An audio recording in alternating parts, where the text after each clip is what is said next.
Today I'll demonstrate how to make yarn pom-poms to incorporate into embroidery pieces like these fluffy pom-pom clouds. To get that fluffy look instead of a stringy look, I use chunky acrylic yarn. Today I'm going to use this Lion brand homespun yarn, but there's a lot of great options that can be used to create the same look. If you've never made a pom-pom, it's a really simple process.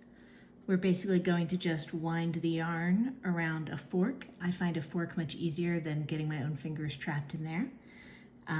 Tie it off and then cut open the loops and fluff it up to make individual pom-poms like these.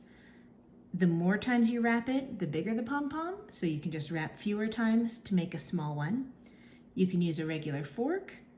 I'm actually going to demonstrate today with this funny two-pronged cheese fork that I really enjoy using.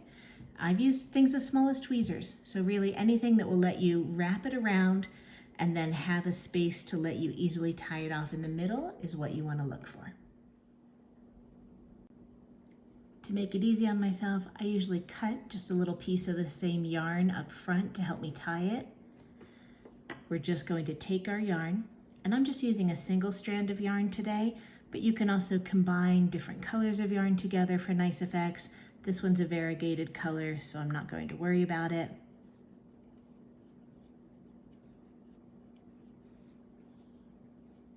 We're just winding it around as many times as you want.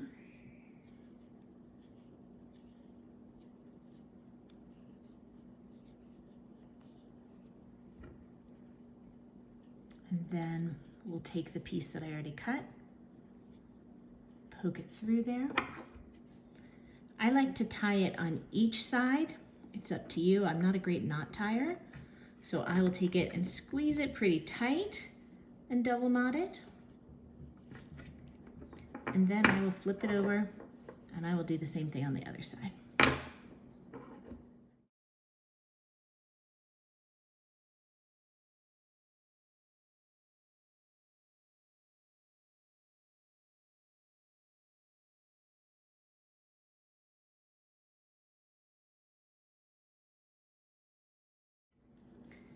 And then you can slide it off of your fork or whatever you're using.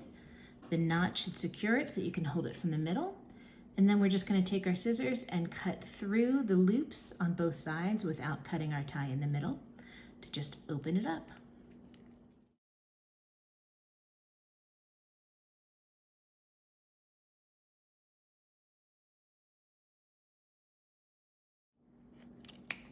You can see it naturally fluffs up, and I usually just poke around to make sure I haven't missed any loops. Although if you like the look of it, you can experiment with keeping some loops and opening some loops to get a different texture.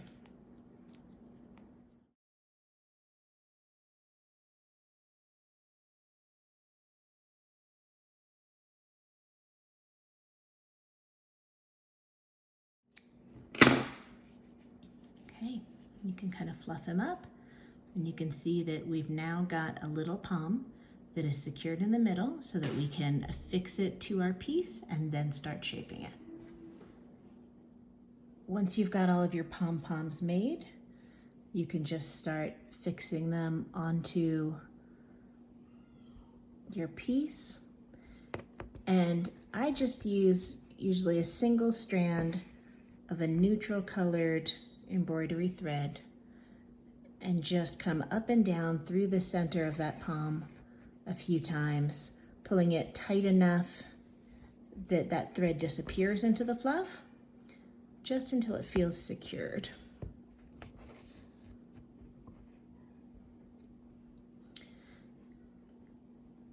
And sometimes you have to move them around a bit to get the look that you want, and it can be helpful to look at them from above and study different configurations, or to take a couple of quick pictures to see how you feel about the arrangement before you commit to stitching them down. But I'm going to just go ahead and stitch these.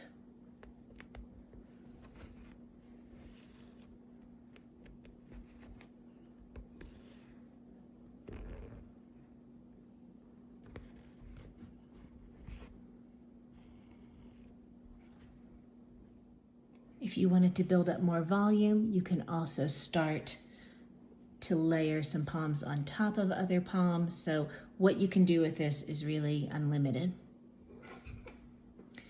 Once you have them all in place, then you can start shaping them how you want.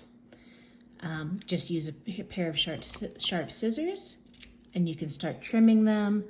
You can make ball shapes. You can start to make some of them more linear than others, less round. You can trim them down to leave one tall and make one a bit shorter. I'm going to cut this one down a bit. And so really there's no right or wrong way.